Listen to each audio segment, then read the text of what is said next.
میری زندگی لگ گئی، میری 18 سال کی عمر میں رائمنڈ آیا، اب میں 72 سال کا ہو گیا ہوں۔ کم بختو تمہیں یہ سمجھ میں نہیں آتا کہ میں ایک بہت بڑے خاندان سے اللہ نے مجھے ادھر ایک بہت بڑی قربانی کے ساتھ یہاں پہنچایا، اور تم نے مجھے کھلونا بنایا ہوا ہے۔ جن کو بات کرنے کا سلیقہ نہیں ان کو تم بٹھا رہے ہو، جس کو اللہ نے ایک میں نعمت دی ہے اس کو تم کاٹے لگا رہے ہو کہ یہ کرتا ہے وہ کرتا ہے۔ تم لوگ کیا کر رہے ہو بیٹھے ہوئے؟ جب عبدالوہاب صاحب کشف کی کاپیاں پڑھتے تھے اس وقت تم لوگوں کو اصول یاد نہیں تھے؟ یوسف قریشی کو تم لوگوں نے بنایا ہوا ہے، راول پنڈی کا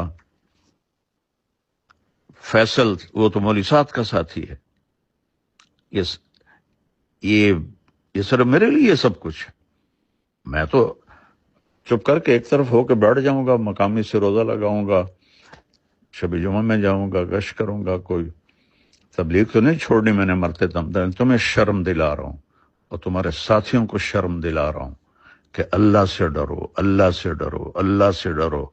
تمہارے دلوں میں نفاق بھرا ہوا ہے، منافقت بھری ہوئی ہے۔ رائمنڈ کو تالے لگوا دیں اگر اس کو ہم لے کر آئیں تو رائمنڈ کو تالے لگ جائیں گے میرے بیان کرنے سے۔ بہرحال میں بہت دکھ میں ہوں، اس لیے تمہیں پتہ ہے اتنے سال سے کٹھے ہیں، میں نے کبھی ایسی بات لیکن تم لوگوں نے ظالموں مجھے وہاں تک پہنچا دیا ہے کہ میری بس ہو گئی ہے۔ اور تم بھی انشاءاللہ تیار رہو، تمہارے بستر بھی گول ہونے والے ہیں۔ اگر تمہاری یہی بد اخلاقی اور یہی منافقت رہی تو تمہارے بھی بستر گول ہونے والے ہیں۔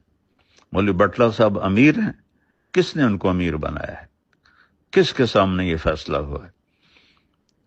جو ایک سیکنڈ کا غصہ نہیں برداشت کر سکتا وہ امیر بن سکتا ہے، اور اس کو بھی تم لوگوں نے اپنے ہاتھوں میں رکھا ہوا ہے۔ یہ میں سارے میسج اب پوری دنیا میں پھیلاؤں گا۔